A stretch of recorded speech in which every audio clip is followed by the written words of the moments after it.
buongiorno a tutti, eccoci qui in diretta da Tagnassù.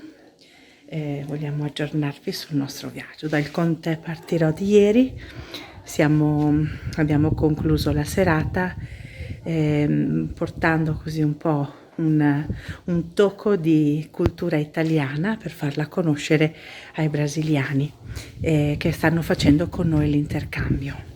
E l'abbiamo un po' pensata così, abbiamo organizzato una sera, una cena proprio all'italiana, abbiamo preparato, pensate, gnocchi al sugo di pomodoro e poi polenta con la soppressa che avevamo portato dall'Italia con del formaggio e poi dolci tipici italiani che sono stati abbastanza graditi, chiaro sono gusti differenti. Poi la serata si è conclusa veramente con un concerto canoro di canzoni italiane dove tutti hanno partecipato con passione e anche con grande coinvolgimento. La giornata di oggi è stata altrettanto interessante, oggi è il giorno delle vocazioni e quindi abbiamo organizzato un incontro di testimonianza su questo tema qua.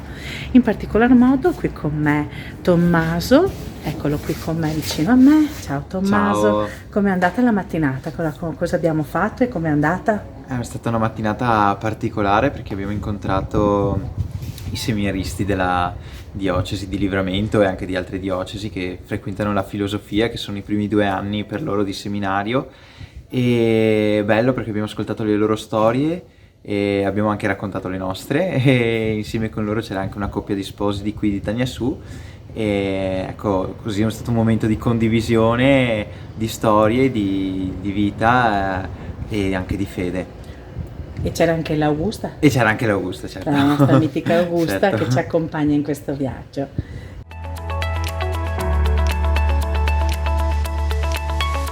Eccomi qua, il pomeriggio è continuato con la visita alla comunità di Tucún. Tucún è una zona particolare dove vivono delle popolazioni di origine indigena e africana. Per cui c'è stata un'immersione nel contesto culturale della dimensione della parte brasiliana legata proprio al mondo africano.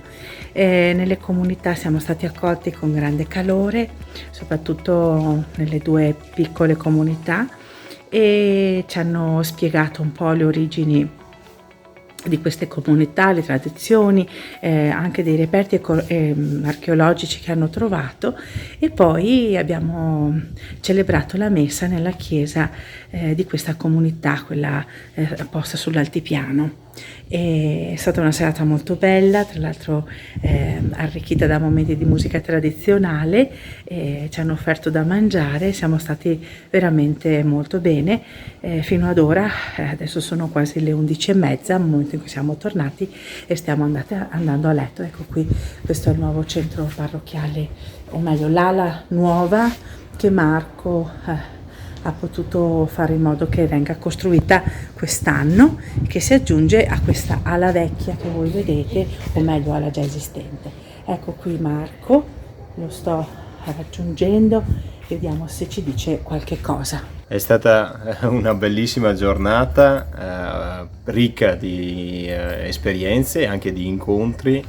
La cosa che mi è piaciuta è che sia voi italiani sia la gente di qui, tutti hanno detto che sono tornati a casa un po' più ricchi, hanno gradito la visita, è stato bello per loro. Ho visto che i brasiliani ringraziavano per questa opportunità di aver incontrato un gruppo di italiani, di aver mostrato quello che sono, quello che fanno, e quindi è stata una cosa molto bella e anche spiritualmente arricchente, insomma, quindi molto bene, sono proprio contento.